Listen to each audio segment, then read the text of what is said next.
Hey, what's going on there, guys? Nick here, and it is Origins release, and we are going to be cracking open a booster box. So we have our promo here for the Relic Seeker, which is actually pretty cool. But the more important part is actually cracking into this. So let's see just what we can get out of here. Hopefully some foil Planeswalkers, maybe some foil pile drivers.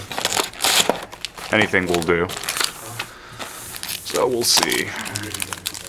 So all we care about as far as this box opening is concerned are the rares and the foils. So we'll just jump to them. So we have Priest of the Bloodright. Actually, don't even remember seeing this card like at all. It's a 2/2 for 5. Whenever it enters the battlefield, make a 5/5. And at the beginning of your upkeep, you lose 5 life. Or 2 life, rather. Not 5 life. That's certainly cool.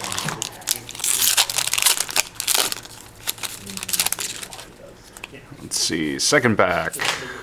Pia and Kiran Nalar. Actually want to kind of do something with that card, if anything. Just the fact that it's kind of like, whatchamacallit, the Goblin card. I'm drawing a blank here. Hey DJ, what's the Goblin card that throws goblins and deals damage? Yeah, I think Siege Gang Commander? Yeah, Siege Gang Commander. There we go. Yeah. Hix's Prism Warden. I don't know why it was so hard for me to remember that.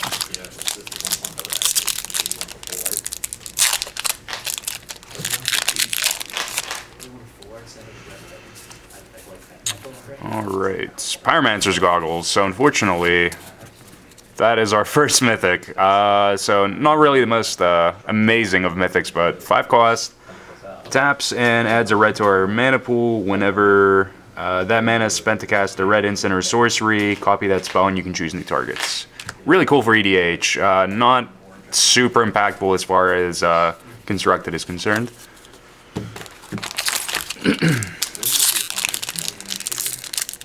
So not the mythic that you want to see. There's another artifact mythic too that's not really the most optimal to pull, but there's a lot of really cool mythics in this set, like Days Undoing.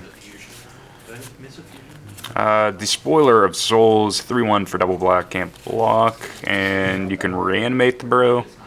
Yeah, from graveyard to battlefield, exiling 2 other creatures in your grave and playing double black. It's cool. If anything, with Water Black Devotion, Grey Merchant of Asphodel is still going to be around for a little bit. Orb of Warding. So this is the pseudo Witchbane Orb, Swamp, and a Night Token, giving you Hexproof.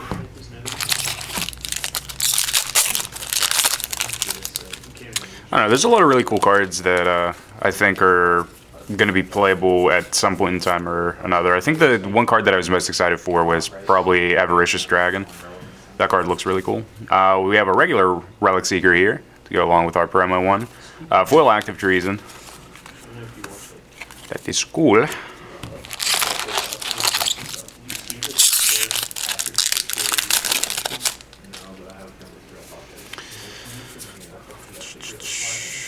Erebos' Titan. Alright, so this is definitely one of the more desirable mythics, at least in my eyes. So 5/5 for 4. As long as your opponent controls no creatures, he's indestructible. And whenever a creature card leaves an opponent's graveyard, you can discard a card, and if you do, return them from your graveyard to your hand.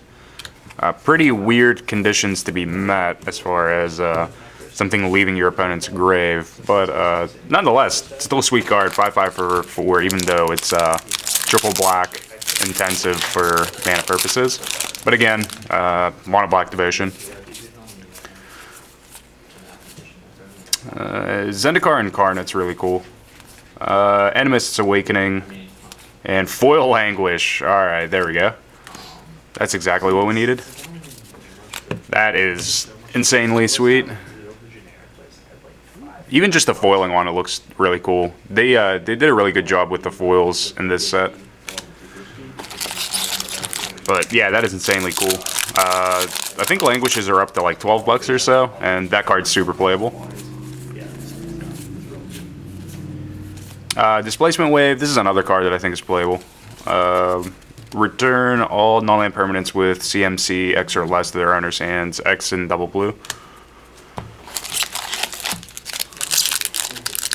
Try and go a little bit faster through here.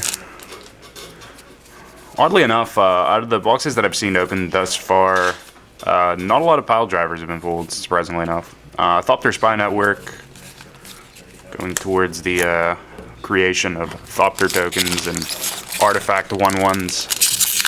Last pack out of the middle column here. This one's like impossible to open.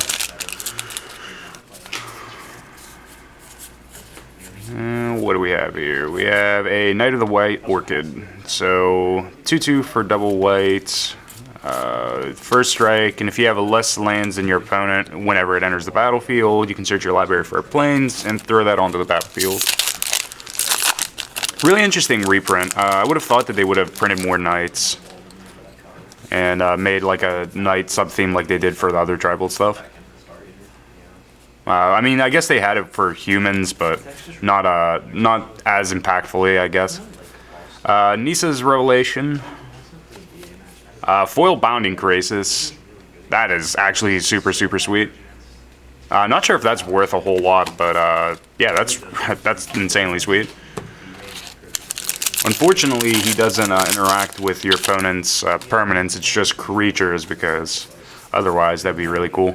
Just as another potential card to be playing in Splinter Twin decks. Tragic Arrogance. This card is, got to watch people actually play this in Limited, the Tragic Arrogance, and it's a really interesting card. Especially for 5 mana. I would have expected something like that to be much more expensive as far as converted mana cost is concerned, because that's what it seems like most times for those types of cards. Shivan Reef, so foil planes as well. Yeah, the Pain lands are back in this set again, although the reprint has them at like $2 a piece or so, if even that much. So this time around, if you already have your Pain lands, they're not really that great of pools, but if you don't have them, they're insane pools then, I guess, because you just get to fix your mana a little bit. Kytheon's Irregulars. Really sweet card for Limited. Actually had that in my second sealed pool. I did the Friday night event and then did the Sunday event at our shop, and this guy was just an all-star. Guiltleaf Winnower, 4/3 for 5, Menace. Whenever it enters the battlefield, destroy target non-elf whose power and toughness aren't equal. Very interesting as far as killing siege rhinos and I guess otherwise Tarmogoyfs as well. Although that card's not as playable for Modern. Gaia's Revenge. And it was actually pretty interesting to see this card come back as a rare and not a mythic this time. So you're used to seeing that card as a mythic.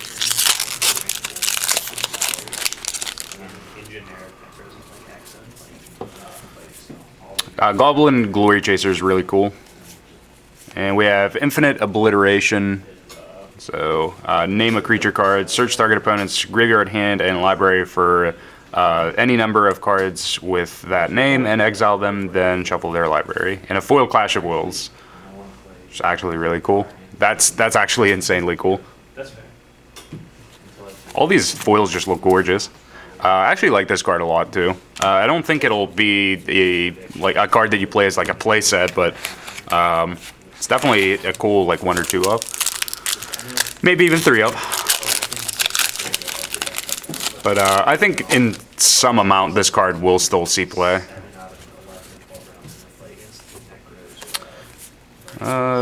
What else? Mage Ring Responder. Doesn't untap during your untap step. 7 mana to untap him. Whenever he attacks, deals 7 damage to target creature defending player controls. That's actually really cool.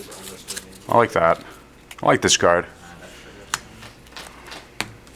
Not sure what we can actually do with that though.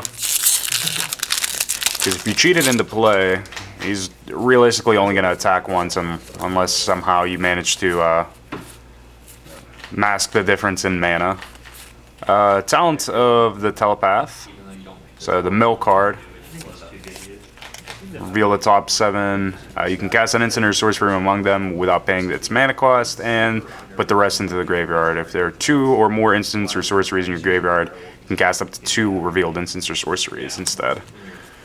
I actually like the spell mastery mechanic in general. I think it's easily one of the best designed mechanics in a little while. I just really love that.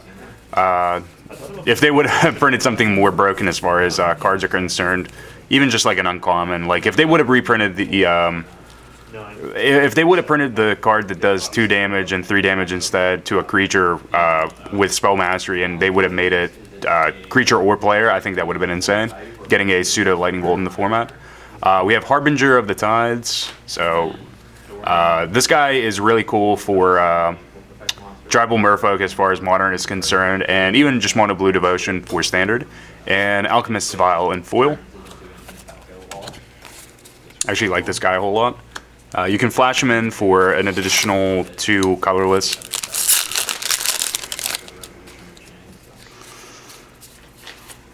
And what do we have here? Tainted Remedy.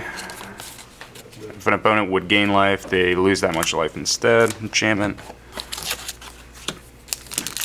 EDH card, if anything. I don't think that there are any combos or anything floating around in standard that utilize that. Shaman of the Pack's sweet for uncommons as well. Caves of Koilos. Actually, card's really, really cool. I think this card's going to be insane in Modern. I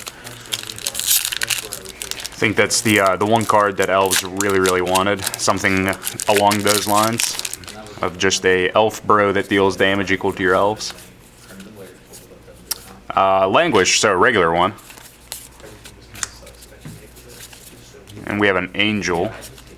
4/4 Angel. I think this is like the first or second time I'm seeing that. It's really cool. Go a little bit faster through this row. Grave Blade Marauder. The Death Touch guy. 1/4 Death Touch for 3 mana.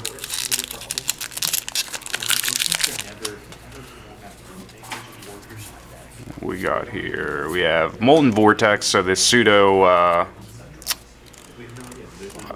Seismic Assault. See, all these names are just eluding me for some reason today. Probably lack of sleep or something like that. So it's kind of like Seismic Assault, except it's only 1 red, but you have to pay mana to pitch a land to deal damage. Super cool nonetheless. We have a foil here, so we have a Sword of the Animist for our rare, and we have a foil Water Courser. And Sword is one of those super insanely sweet EDH cards. Not sure if that card's actually going to see play in standard though. It doesn't seem too far-fetched. It's only two costs to play it and 2 costs to equip. But I'm not sure if the payoff's actually worth actually playing that card. Probably not.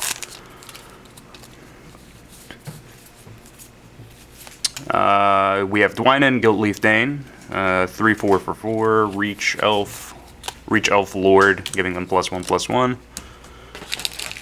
And you gain 1 life for each attacking creature whenever it attacks.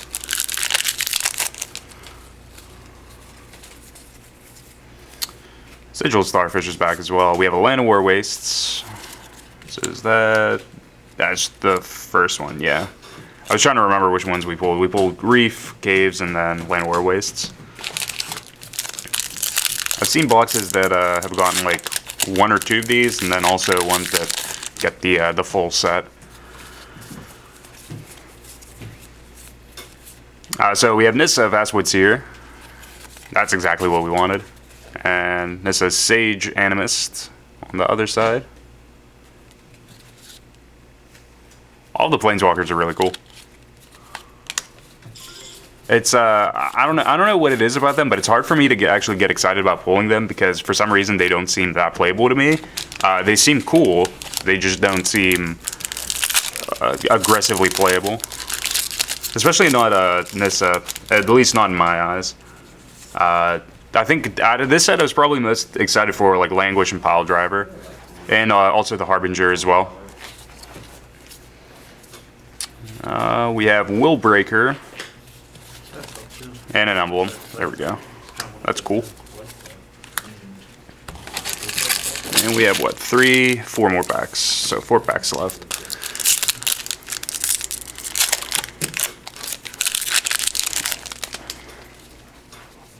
We have Alamaret, High Arbiter, and a foil Call of the Full Moon.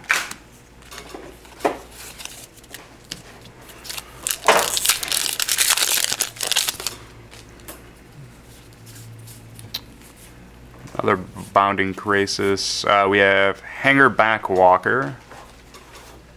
Guy, whenever he dies, he makes a 1/1 Thopter is equal to the counters on him. And he's double X, and for 1 mana tap, you can put a counter on him.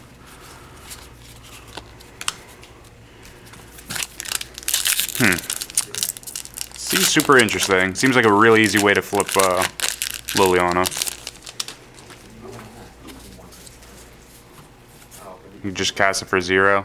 So Alamaret's Archive. So this is the other artifact mythic that I was talking about. So legendary artifact 5. If you gain life, you gain twice that much life instead. If you would draw a card, except the first one you draw in each of your draw steps, draw 2 cards instead. Super cool for EDH, but again, probably not for Constructed otherwise.